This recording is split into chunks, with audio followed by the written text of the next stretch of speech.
À la une de l'actualité, ce soir, dans quelques heures, les chrétiens célèbrent la nativité. Noël avec ses moments de partage, de cadeaux, mais aussi de bonheur. Dans ce journal, une grande partie de l'édition consacrée à la fête, sa signification, ses mythes et légendes, mais aussi les bonnes affaires autour de la nativité. Et puis les pays membres du CIL se peaufinent à Ouagadougou une feuille de route pour la maîtrise de l'eau, son accès et sa gestion pour tous les usages au Sahel. Une aubaine pour les populations de la sous-région confrontées à un approvisionnement en eau potable caractérisé par la précarité. Concrètement, qu'est-ce que la rencontre de Ouagadougou va changer? On en parle dans ce journal. En Côte d'Ivoire, un refuge accueille les enfants victimes de la tradition. Ils sont nés séropositifs avec un handicap ou d'une mère morte en couche. Considérés comme maudits, ils étaient condamnés à mourir.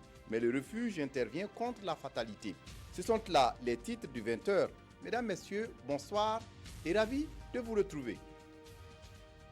Bien que toujours considéré comme une fête religieuse, Noël est également une fête pour les tout-petits qui n'entendent pas à l'occasion bouder leur plaisir. Le marché des jouets est bien florissant en cette période. Christine Koulibaly a fait les boutiques pour nous. Reportage. Rayon de jouets d'une surface de la place. Voilà un passage obligé pour bien de parents pour que la magie de Noël opère chez les tout-petits. Pour moi, c'est un plaisir d'offrir des cadeaux à mes enfants. Parce que la fête de Noël, c'est la fête des enfants. Et chaque enfant s'attend toujours à quelque chose, à un cadeau. À travers les cadeaux, on veut témoigner ainsi notre amour, notre affection à nos enfants. Et puis, c'est une période de congé. Ils ont bien travaillé à l'école. Voilà, c'est aussi bien mérité, je pense. Donc, c'est pour cela que je suis là. Et ce, d'autant plus que pour certains enfants, Noël ne sera vraiment pas Noël sans le passage du Père Noël. Que sera Noël sans un cadeau? Je vais me sentir un peu triste, un peu mal. Parce que Noël est la fête des enfants et des cadeaux.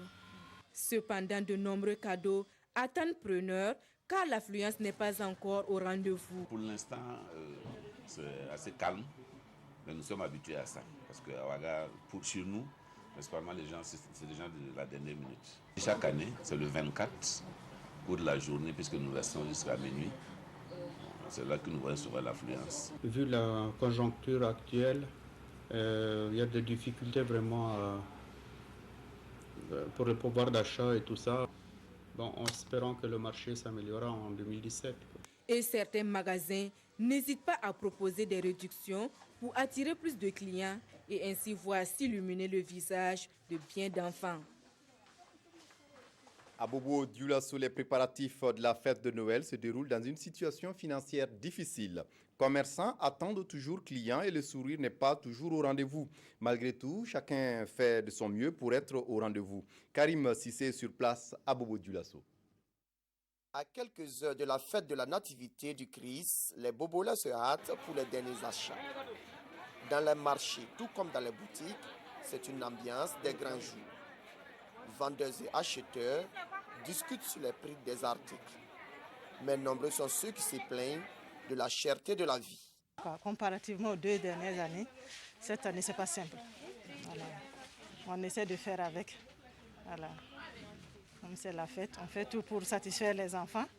Ce matin, je suis sortie pour faire des achats. J'ai besoin des chaussures, des habits avec des sacs à main. Les articles sont chers. Tout le monde se plaint, quoi. Les clients viennent, mais disent qu'il n'y a pas l'argent. Et puis que c'est cher, mais c'est pas cher. Et ils n'ont pas l'argent, c'est pour ça qu'ils disent comme ça. Yacouba Traoré est vendeur de chaussures au grand marché de Bobo Dioulasso. Selon lui, la situation n'est pas aussi alarmante que celle de l'année passée. Bon, le marché, en tout cas, ça va un peu par rapport à l'année passée. Cette année, en tout cas, on peut vendre jusqu'à 20 chaussures, voire même 30 chaussures deux fois. Ouais, c'est mieux par rapport à l'année passée, en tout cas. Situation financière difficile ou pas, chacun essaye de faire ses achats en fonction de sa bourse. L'essentiel est de partager le peu qu'on a avec sa famille et ses amis, a laissé entendre Boukari Sanga. Noël, c'est la fête qui célèbre la naissance du Christ, on le sait. C'est aussi une fête de partage et les enfants attendent toujours leurs cadeaux du Père Noël. Des cadeaux qu'ils viennent du ciel ou d'ailleurs font certainement leur bonheur. Mais d'où vient cette tradition du Père Noël? Christine Koulibaly a tenté de comprendre pour nous. Explication. S'il y a une image omniprésente en cette période de Noël, c'est bien celle du Père Noël. Maître planétaire de la nuit magique, il est le personnage aimé et très attendu des tout-petits. Je crois au Père Noël parce que chaque année, il m'amène des cadeaux. Le Père Noël est gentil. Il nous donne des cadeaux chaque jour de Noël. Mais le vieux barbu a sa petite histoire. La légende nous dit que le Père Noël aurait pu avoir ses origines à partir de Saint-Nicolas. La fête de Saint-Nicolas, c'est le 13 novembre. Et toujours dans la même légende, Saint-Nicolas était représenté symboliquement avec de la barbe et toujours en rouge. Et Saint-Nicolas était traîné dans un chariot et il passait pour donner des cadeaux. Ça a été maintenant récupéré où on a voulu maintenant coïncider l'histoire du Père Noël avec la naissance de Jésus pour dire quand l'enfant vient au monde, c'est la joie, on accueille et en même temps pour faire participer cette joie aux tout petits. Aujourd'hui, le Père Noël est devenu avant tout un objet commercial qui se vend bien. Chacun tire profit d'une situation qui est là. Voilà. Vous prenez aussi l'histoire de Saint-Valentin où c'est beaucoup plus un peu commercial. On vend les articles, les jouets que tu pouvais avoir à 2000 francs avec l'approche des fêtes, tu vas peut-être l'acheter à 3000. Mais que voulez-vous? Je pense que si ce n'est pas exagéré et que ça peut permettre à des commerçants aussi de se tirer d'affaires, à des commerçants aussi d'avoir quelque chose pour justement aussi vivre dans la joie avec leurs enfants. Moi, je ne suis pas contre. Quoi qu'il arrive en cette veille de Noël, les enfants n'ont qu'un refrain à la bouche. Petit Papa Noël, quand tu descendras du ciel les bras chargés de cadeaux, n'oublie surtout pas mes petits souliers. À l'Assemblée nationale, les enfants des parlementaires, eux, ont déjà eu leur cadeau de Noël. C'était à travers une cérémonie organisée ce vendredi. Témoignage de Haruna Maré. Ce n'est pas jour de Noël, mais le Père Noël, lui, est déjà à l'Assemblée nationale le 23 décembre. Une présence qui vaut à ses enfants du personnel de l'administration parlementaire de nombreux cadeaux. Je suis heureux de participer à cette fête parce que je n'ai jamais assisté à une si belle fête à l'Assemblée nationale. Ça me plaît d'avoir reçu ce cadeau. Je suis très contente de participer à cette fête. Il y a eu des cadeaux comme des jouets. Cette joie, ces enfants la doivent à l'amicale des femmes de l'Assemblée nationale, accompagnée ici par Salifou Diallo. Pour le président du Parlement burkinabé, les enfants sont l'avenir et ce geste vise à les motiver à s'investir pour un Burkina meilleur. Le bureau de l'Assemblée a décidé de commun accord de soutenir nos enfants pour ces fêtes de fin d'année. Les encourager à être des enfants sages, travailler à l'école et surtout des enfants empreints de civisme. Les enfants, eux, ne sont pas venus les mains vides. En guise de souvenir, ils ont remis au Père Noël ce tableau qui symbolise l'arbre à palabres. Un symbole pour matérialiser la mission du Parlement, celle de promouvoir le débat démocratique pour un Burkina de paix. Noël, c'est aussi le repas en famille. Pour de bons plats de la fête, les légumes sont incontournables. Mais là également, vendeurs tout comme acheteurs se plaignent. Constat avec Konsoum Koulibaly et Maïmouna Traoré. Il est 10 heures. Difficile de se frayer un passage dans ce marché 6 au quartier Larley. L'ambiance est celle d'une veille de fête. Noël, c'est dans quelques heures et il faut vite se ravitailler. Car pour cette dame, Noël, c'est aussi un bon plat en famille. Comme c'est la fête, vraiment, on est content. Parce que le Sauveur va venir pour nous sauver. Oui, hein? Que Dieu nous bénisse et bénisse tout le monde en fête. Et bonne fête à tout le monde. Vraiment, j'ai eu tout ce que je veux. Nous nous préparons à recevoir le Christ. Je viens donc chercher des légumes. Il me faut un bon plat pour mes enfants. Le marché est comble. Pourtant, les vendeuses se plaignent.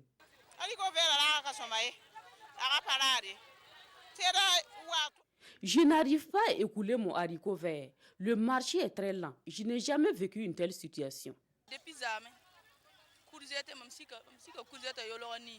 Hier, j'ai acheté seulement 8 sacs de courgettes, 9 sacs d'aubergines locales et 2 sacs de choux. Comparativement à l'année passée, ça ne va pas du tout. Les gens viennent demander les prix mais n'achètent pas. Je ne comprends rien.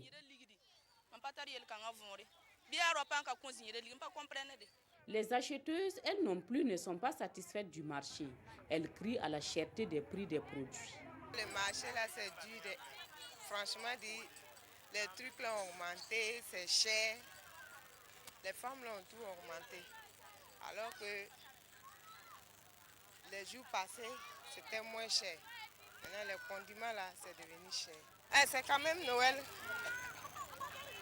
On ne peut pas s'en passer. Mais toutes ne désespèrent pas. Certaines sont optimistes malgré tout et l'expriment aisément. Il n'y a pas marché aujourd'hui, mais on est très contents. Comme il y a la santé, on est content. Voilà, on est fiers de Dieu. Je vais partir à la messe pour aller danser avec Dieu comme ça et puis me faire belle. La fête de la nativité se prépare bien. La santé et la paix avant tout. C'est la conviction de plus d'un dans ce marché. À Poire, dans le Boulki-MD, la fête du poulet s'est achevée ce 24 décembre. Un rendez-vous annuel qui permet à l'approche des fêtes de fin d'année de se procurer la volaille. Adama Guiti ou Oumou Sissé y ont fait un tour. C'est parti pour la 17e édition de la fête du poulet de Poire. Et comme vous pouvez l'imaginer, des poulets, des pintades, des dindons, on en trouve par centaines à cette foire. Une foire qui, en 17 ans d'existence, a fait de Poire la ville du poulet local et a contribué à la promotion de la filière avicole. Nous avons mis en place un système de création de chaînes de valeur.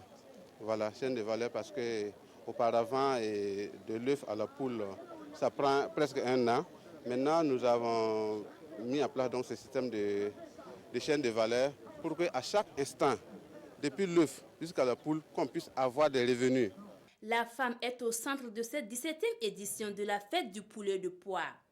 Et avec le thème promouvoir l'aviculture féminine, c'est lutter contre la pauvreté des ménages ruraux. Les promoteurs veulent atteindre la croissance économique à 2 chiffres. C'est un thème vraiment qui collabore tellement avec notre politique actuelle, et lutter contre la pauvreté et faire émerger notre production avicole. Nous allons essayer de les accompagner comme nous le faisons à travers des projets adaptés aux ruraux. À cette 17e édition de la fête du poulet, les meilleurs aviculteurs et vaccinateurs de la localité ont été récompensés. 100 femmes et 12 hommes ont reçu chacun 10 poules et un coq pour développer l'activité au plan individuel. Et toujours dans l'esprit de Noël et des fêtes de fin d'année, l'APEX organise une foire où toute une semaine durant, vous pouvez vous procurer des produits locaux. C'est à la Maison du Peuple à Ouagadougou. Vous avez jusqu'au 30 décembre prochain pour y faire un tour. Moussa Ouedraogo, Bouma Ernest Nébié. La semaine commerciale des produits locaux a ouvert ses portes à Ouagadougou. Une foire commerciale dont l'objectif principal est de faire la promotion des produits made in Burkina dans toutes leurs composantes. Nous avons des acteurs qui font la transformation, nous avons des producteurs qui mettent sur le marché national des produits que la population peut consommer. Donc c'est une opportunité pour présenter ces produits-là et exhorter les populations à s'en approprier. Venus des différentes localités de Burkina, les exposants trouvent en cette foire une véritable opportunité d'écoulement de leurs produits. On est là pour la journée commerciale et promotionnelle des produits locaux. Et là, nous avons amené beaucoup de produits, surtout les céréales et les couscous à base de nos produits. Et là, on a couscous de riz aux légumes, couscous de riz simple et au beurre. Dans l'ensemble, en tout cas, les gens apprécient beaucoup. Et nous, en tout cas, on arrive à vendre. Depuis l'ouverture jusqu'à maintenant, nous, en tout cas, on arrive à vendre. J'ai amené beaucoup de produits. J'ai amené l'artisan de maïs Zolo, qui est très bon pour les fibromes et les kisses. Et le deuxième produit, j'ai amené le produit contre la goutte. Il est très bon pour les gouttes. Des produits locaux bien appréciés par visiteurs et acheteurs qui comptent s'en procurer à moindre coût à l'orée de ces fêtes de fin d'année. C'est des grumeaux de bouillie, du couscous, la pomme de terre pour la fête. Le mot me manque pour qualifier ce que j'ai vu. Des produits finis, produits localement transformés au Burkina Faso. Vraiment, ça me dépasse. Un exemple, par exemple, je viens de découvrir des biscuits produits à base de la pomme de terre. Et j'ai goûté l'échantillon. Vraiment, il n'y a rien à dire. La semaine commerciale prend fin le 30 décembre 2016. Les organisateurs souhaitent qu'elle soit bénéfique pour tous. Leur ambition est qu'à travers cette foire, les produits made in Burkina puissent être mieux vendus sur le marché international. Et avant de poursuivre ce journal, selon l'agence d'information du Burkina à Pau, au moins 4 personnes tuées dans l'explosion d'une voiture. Une voiture de transport communément appelée Dakola Express a littéralement explosé selon l'agence d'information du Burkina ce samedi 24 décembre à Tambolo, localité située à une dizaine de kilomètres de Pau et de Dakola. Les causes du drame ne sont pas encore connues. Un ratissage de la zone a permis à l'équipe de la police et de la gendarmerie de retrouver des morceaux de corps, dont 3 têtes. Pour l'instant, seul le corps du chauffeur retrouvé à plus de 150 mètres des lieux a pu être identifié. Autre actualité dans ce journal, les organisations de la société civile s'interrogent sur la place et le rôle des jeunes dans l'utilisation des fonds miniers. Réunies ce 23 décembre 2016 à Ouagadougou, elles discutent de la redistribution des ressources et de ses enjeux. Moumouni Soubega. La gestion tripartite du fonds minier impliquant les sociétés minières, l'État et les organisations de la société civile, c'est ce que recommande le réseau Afrique Jeunesse à ce présent colloque. Un colloque qui entend passer à la loupe le nouveau code minier adopté en Conseil des ministres le 14 décembre dernier. Nous, les OSC, nous demandons à ce que l'identification des différentes actions à mener soit faite par les communautés elles-mêmes ou avec elles de manière très forte et que les OSC soient impliqués dans toutes les sphères de décision concernant ces fonds miniers. Le colloque regroupe plusieurs organisations de la société civile, dont celles actives dans le domaine minier. La volonté de ces OSC, c'est de faire en sorte que tous bénéficient des retombées du secteur minier. C'est maintenant que les OSC doivent se réveiller. Le développement national, c'est vraiment une affaire de tous les acteurs, tous les partenaires. Et nous avons vu le PNDS va être exécuté avec la participation active des OSC aux côtés du secteur privé et du gouvernement. Et ces fonds qui sont créés sont d'importance parce qu'il s'agit ici de travailler à la cohésion sociale. Le colloque national sur la gestion du fonds minier est une initiative du réseau Afrique Jeunesse. Il existe depuis 1993. Ce réseau a déjà mené plusieurs actions dans le domaine minier, dont des campagnes de sensibilisation sur l'environnement et l'éducation dans les régions du centre-nord et du sud-ouest. Je vous le disais en titre, le défi de l'accès à l'eau potable dans l'espace SILS en discussion à Ouagadougou. La réalité est marquée par une précarité, mais les pays membres souhaitent inverser les tendances. Et dans la capitale burkinabé, ils sont réunis pour se donner une feuille de route. Yolande Lompo. Rendre l'eau accessible à toutes les populations africaines, c'est le défi que tente de relever le SILS. À ce rendez-vous de Ouagadougou, experts en eau et autorités ont échangé sur les actions à mener. Nous sommes confrontés à un certain nombre de phénomènes. D'abord, il y a le problème de la mobilisation de l'eau. Il y a le problème d'une vision partagée et cohérente dans le secteur de l'eau. Parce que qui dit pays sahélien dit aussi ce que nous appelons les bassins hydrographiques partagés. Tous ces États doivent regarder dans la même direction pour pouvoir exploiter de façon optimale les ressources en eau. Pour définir la feuille de route, des documents ont été examinés en 2 phases. Et cette dernière rencontre a réuni des partenaires et politiques qui, eux, ont apporté des observations et amendements. Pour maîtriser l'eau, il faut faire des ouvrages, il faut mobiliser l'eau. Ensuite, il faut faire des aménagements pour utiliser l'eau. Ensuite, vous savez tous la question d'eau potable. Donc la feuille de route va permettre concrètement aux SILS de dire dans les prochains mois, dans les prochaines années, qu'est-ce qui va être fait en termes d'actualisation des projets et programmes. Et comment on les réalisera, et comment on va animer cette coalition, et comment on va sortir des résultats concrets pour les pays. Au sortir de ces échanges, les représentants des pays membres du SILS espère mieux maîtriser l'eau et faire reculer la famine en Afrique. Une vision appuyée par des partenaires techniques et financiers comme la Banque africaine de développement BAD. Les projets et programmes de développement font leur bilan 2016 à Ouagadougou. Il est question de revenir sur les objectifs de sécurité alimentaire et nutritionnelle des populations du Burkina. Des détails avec Yoran Lompo et Jean Zongo. Ces assises se tiennent entre deux assemblées sectorielles des projets et programmes. Il est question de faire avec l'ensemble des partenaires une évaluation des performances des projets et programmes au niveau sectoriel au titre de l'année 2015 et d'établir leur situation d'exécution au 30 juin 2016. Sur les 54 projets que le portefeuille de ce ministère comptait en 2015, 43 ont été évalués et classés en 3 catégories en fonction de leur performance. Quant à la mise en œuvre des projets et programmes au 30 juin 2016, elle présente des situations disparates. Nous avons fait le bilan de 2015 et de 2016 et nous avons constaté qu'il est satisfaisant d'une part, mais aussi dans cette satisfaction, nous avons constaté qu'il y a des faiblesses.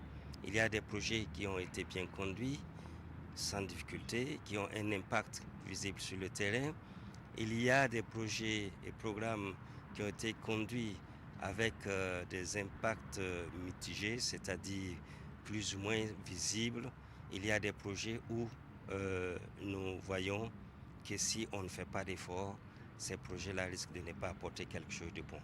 Les recommandations qui sortiront de ces travaux devront permettre au département en charge de l'agriculture de faire de l'investissement public agricole un facteur important de croissance économique et de lutte contre la pauvreté. Et puis, cette décoration du Premier ministre Paul Kaba-Thiéba et d'une douzaine de membres de son équipe, Paul Kaba-Thiéba élevé à la dignité de grand officier de l'ordre national. Le témoignage avec Aimé Solange Guigma. Le Premier ministre Paul Kaba-Thiéba a été élevé à la dignité de grand officier de l'ordre national, de même que Pengdwende Clément Sawadego, ministre de la fonction publique, du travail et de la sécurité sociale. Une distinction qui est perçue comme une invite à la persévérance. Et le fait que j'ai été honoré aujourd'hui, c'est la reconnaissance effectivement du travail que nous faisons, mais également avec toute humilité, je pense que c'est également un appel à persévérer.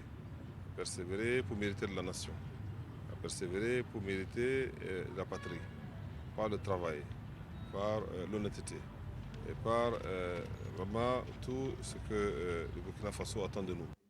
9 autres membres du gouvernement ont également été élevés au rang d'officier de l'ordre national.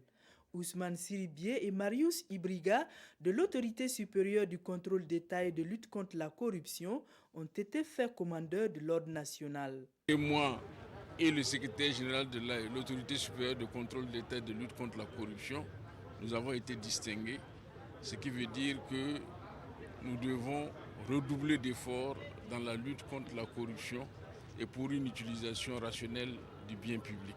Et je voudrais rendre hommage à son Excellence, Monsieur le Président du Faso. Je voudrais également remercier son Excellence, Monsieur le Premier ministre, pour la confiance et dire que je ressens cette distinction comme une invitation à la mériter, justement. Il faut faire plus. Absents du pays lors de la traditionnelle cérémonie nationale de décoration, ces récipiendaires reçoivent aujourd'hui leurs distinctions respectives pour services rendus à la nation.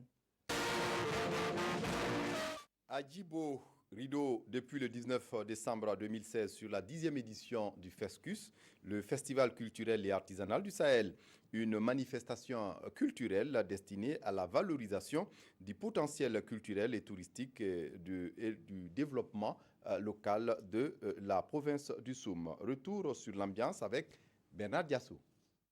Cette prestation de la troupe Weltari de Tongo Mayel annonce ici les couleurs de la 10e édition du FESCUS, le Festival culturel et artisanal du Sahel.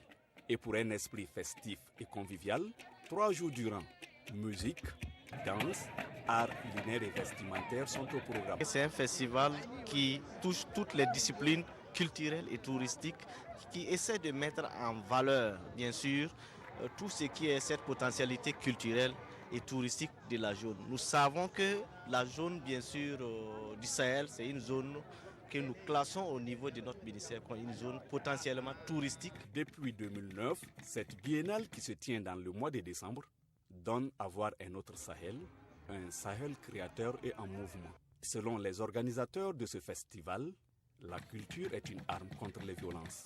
C'était pour qu'ensemble, au niveau de la jeunesse, nous puissions réfléchir, voir de façon pratique et qu'est-ce que la culture peut être en fait comme vecteur dans le cadre de la transmission d'un certain nombre de valeurs telles que la citoyenneté, afin que la jeunesse puisse vraiment être davantage conscientisée, puisque nous savons que dans la question du recrutement au tourisme, ce sont les jeunes vraiment qui sont en quête d'emploi, qui se laissent vraiment embarquer par ce scénario. Ce festival, qui est à sa 10e édition, s'est tenu sous le thème jeunesse, sécurité et engagement citoyen.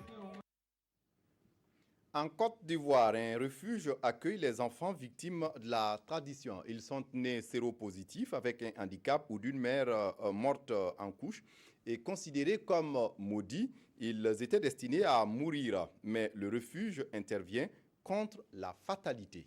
Regardez.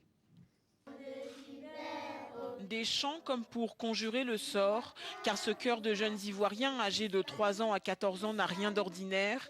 Séropositifs, nés avec un handicap ou d'une mère morte en couche, considérés comme maudits par leur communauté, ils étaient condamnés à une mort certaine avant d'être recueillis par le centre Sainte-Geneviève.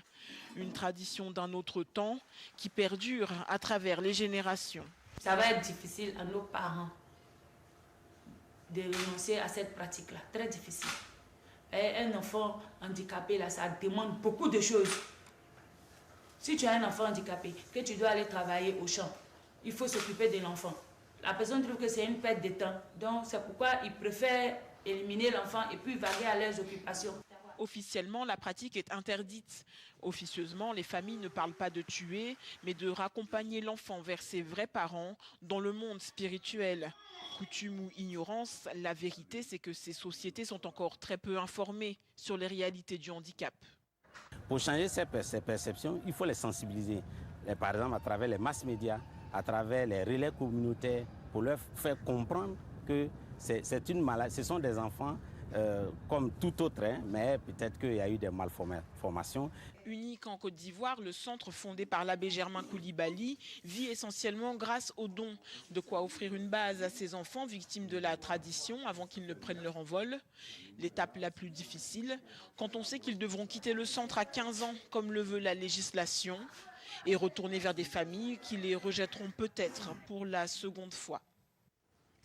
Et puis pour terminer, au Nigeria, Boko Haram chassé de la forêt de Sambiga dans le nord-ouest. C'est le président nigérian Muhammadu Buhari qui fait l'annonce et affirme que son armée a écrasé le groupe islamiste Boko Haram dans l'un de ses derniers bastions. Boko Haram a été chassé de sa place forte au Nigeria, le camp 0 situé dans la forêt de Sambisa. L'annonce a été faite par le président Muhammadu Buhari, selon qui les militants islamistes sont désormais en fuite avec nulle part où aller. Cela fait des mois que les opérations militaires sont en cours pour déloger les djihadistes de cette forêt de 1300 mètres carrés située dans l'état du Borno au nord-est du pays, où ils avaient trouvé refuge après plusieurs revers. Le président nigérian a annoncé l'écrasement final de Boko Haram dans la forêt de Sambisa la veille de Noël, sans évoquer le sort du chef de guerre Aboubakar Shekau, qui avait revendiqué l'enlèvement des 200 lycéennes de Chibok dans cette même forêt. Le groupe islamiste qui s'appuie sur une application rigoriste de la charia est responsable du déplacement de 2,5 millions de personnes et plus de 15 000 morts dans le nord-est du Nigeria. Les habitants souffrent de malnutrition dans certains villages coupés du monde à cause de l'insécurité. Pour les mêmes raisons, la répression du mouvement djihadiste est difficilement vérifiable. C'est tout pour ce journal. Merci de votre attention. Très bonne suite de programmes sur la RTB. Au revoir.